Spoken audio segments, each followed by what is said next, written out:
Tectonic forces fracture the Earth crust into rift valleys and grabens. Blocks of continental crust can collapse from extensional forces and also by transform forces.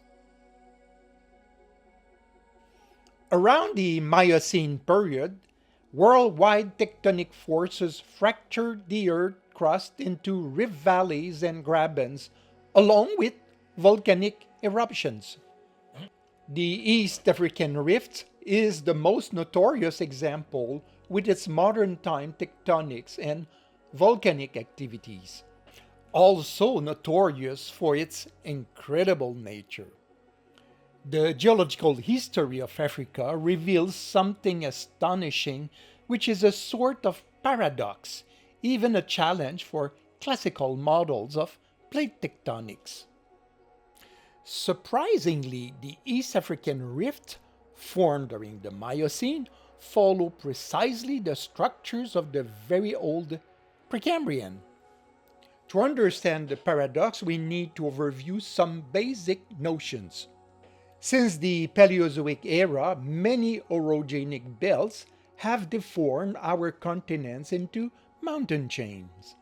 The craton is the part of a continent that has remained undeformed since the Precambrian time. Craton just means strong in Greek.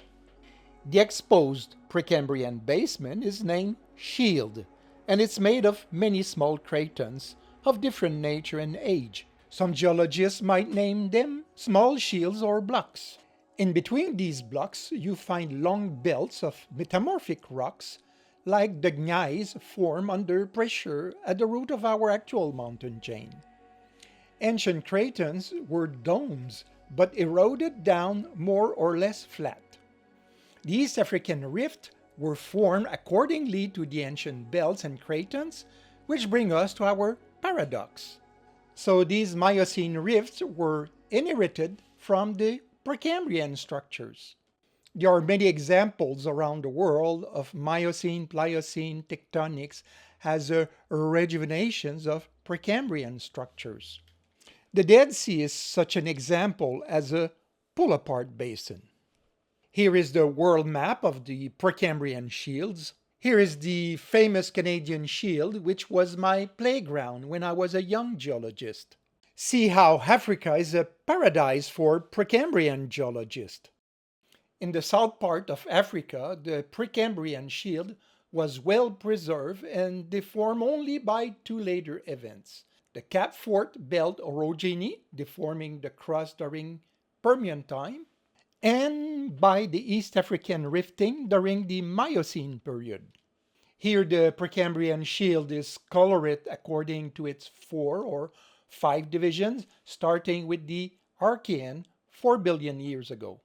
And here are some of the famous geological provinces. It is as if the continental crust fabric went into a sort of dormancy for 1 billion years, waiting for the Miocene Great Awakening. Modern seismic tomography reveals that the Archean cratons might have roots reaching a depth of 350 kilometers. Here the roots of the Zimbabwe and the Kabval craton. These rifts are still very active today, as we see in this reportage by the BBC in March 2018. Here's another dramatic reportage by ITV News during the Antakya earthquake, February 6, 2023.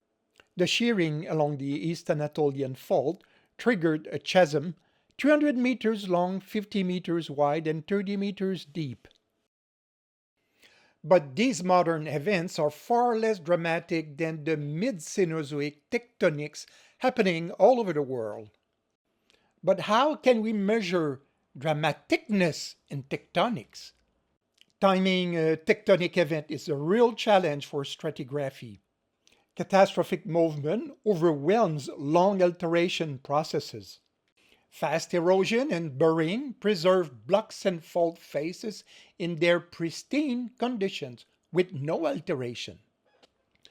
We might observe later alterations on surface, but when accessible, these buried unaltered rocks will reveal their story if, only if, the geologist is mindset for the task. The Antakya chasm collapsed within a few minutes. After thousands of years, the relief will be soft down, the boulders in the scree will be altered, and this event will go almost unnoticed. Strangely, before collapsing, the Rhine Graben was doming up.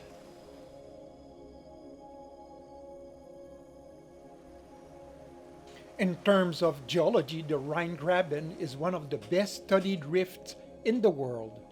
Thanks to centuries of effort in earth science, today we can peel off all the stratigraphic layers.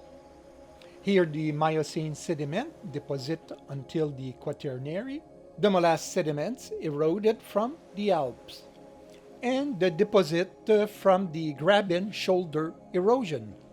During the rifting, the erosion of the Graben shoulder produced conglomerate deposits.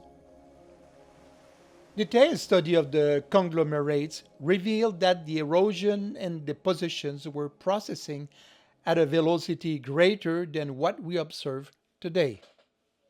Quieter fluvial and lacustrine deposits were also well studied with their biostratigraphy. The structural studies of the area reveal another surprise.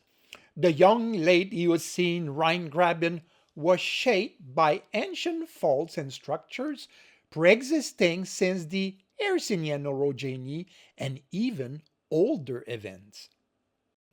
Many believe that very ancient faults are recurrent weakness of our Earth crust and that newly tectonic stresses can simply reanimate or rejuvenate these fractures.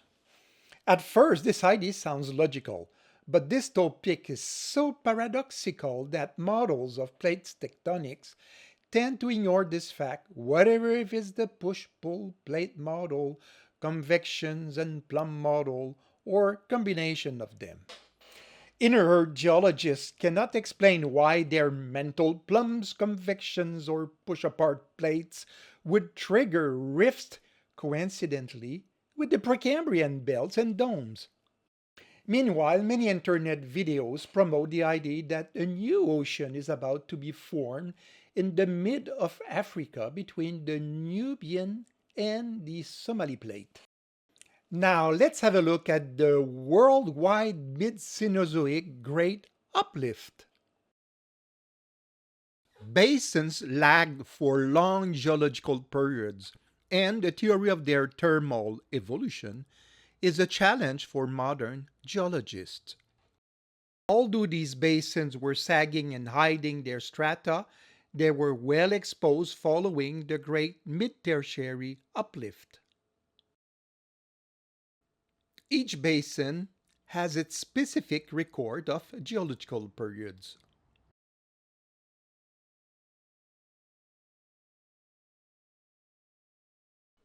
Around the world, they were all lifted and synchronized in the mid-tertiary time along with all mountain chains regardless of their age.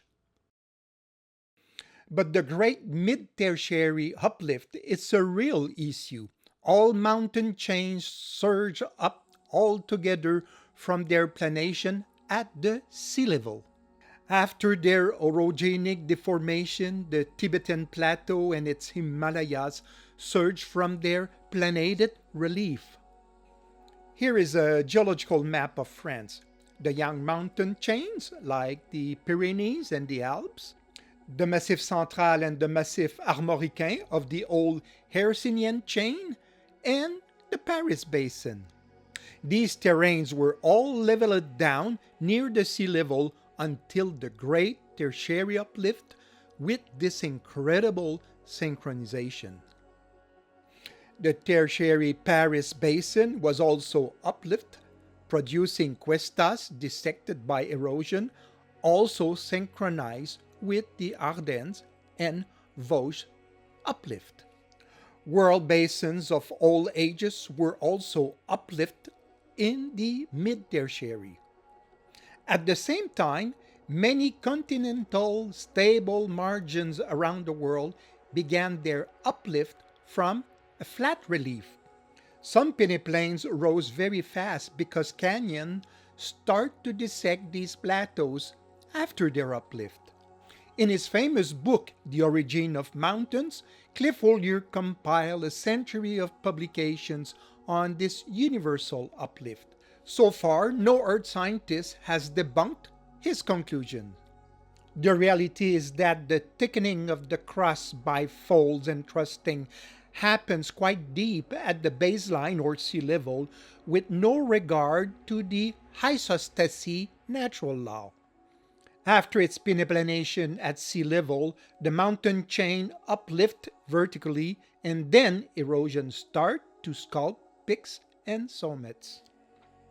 All orogene formed after the Precambrian, whatever their age, were awaiting the mid-Cenozoic to synchronize all together their gigantic lift.